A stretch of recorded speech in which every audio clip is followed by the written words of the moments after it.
घर में ठाकुर जी की सेवा इसलिए कि घर में ठाकुर जी रहेंगे तो किसी के अलाए बलाए बुरी नजर घर में नहीं आवेगी। तो वो ठाकुर जी का वो तो पहरेदार हैं आपके घर के। पहरेदारी करो कि हमारे घर में कोई बुरी नजर नहीं आवे, हमारे घर में कोई नकारात्मक ऊर्जा नहीं आवे, हमारे घर में कोई गलत काम ना होवे। और दूसरा कारण ठाकुर जी को घर में रखने का विशेषतर लोगों का यह होता है कि ये घर में विराजेंगे तो सब शुभ शुभ होगा।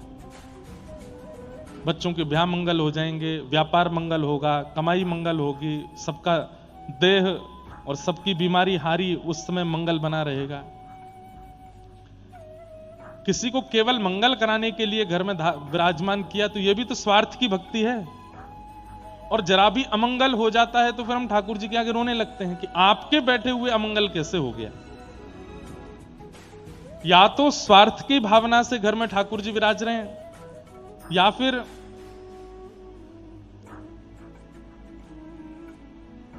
घर की सुरक्षा की भावना से घर में ठाकुर जी विराजमान कर रखे हैं। तीसरा कोई विशेष कारण ज्यादातर लोगों का ठाकुर जी विराजमान करने का नहीं है। हां, तीसरा एक कारण और है, किसी से इंस्पायर हो गए, इंप्रेस हो गए कि अरे भाई ये तो ठाकुर जी की ऐसी सेवा करते हैं, स्नान कराते हैं, भोग लगाते हैं, ऐसे श्रृंगार करते, मैं भी करूं। 2-4 महीने में वो ठंडा हो जाता है, फिर व्यक्ति फिर उससे सेवा नहीं होती। साल की उसके जन्मदिन हो, उसकी वर्षगांठ हो या कुछ भी हो, वो आपकी जिम्मेवारी है याद रखना। जिस व्यक्ति का जन्मदिन हो खुद थोड़ी बताता मेरा जन्मदिन है मुझे विश करो, मेरा जन्मदिन आज उत्सव मनाओ। कितना अजीब लगता है। ये तो घर के प्रेमी लोगों के अधिकार में होता है कि आज उसका विशेष दिन है, हम उसको कुछ उपहार दें, कुछ याद रखें। वो तो घर का एक सामान्य व्यक्ति है, ये तो साक्षात ठाकुर जी हैं। इनके वर्ष भर के जो उत्सव हैं वो तो आपको याद रखने ही चाहिए। अब होली दिवाली इसलिए याद है क्योंकि सार्वजनिक रूप से मनाई जाती है, लेकिन कई ऐसे छोटे मोटे त्योहार भी हैं, वो भी आपको मनाने चाहिए और खूब उत्साह से मनाओ।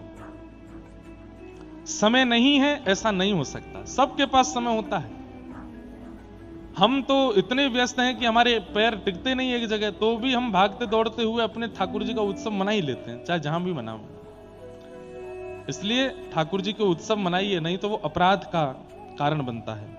ठाकुर जी के सवारी देख करके या ठाकुर जी की रथ यात्रा देख के या ठाकुर जी का मंदिर देख के पादुका ना उतारते हुए प्रणाम करना है, तुरंत पादुका।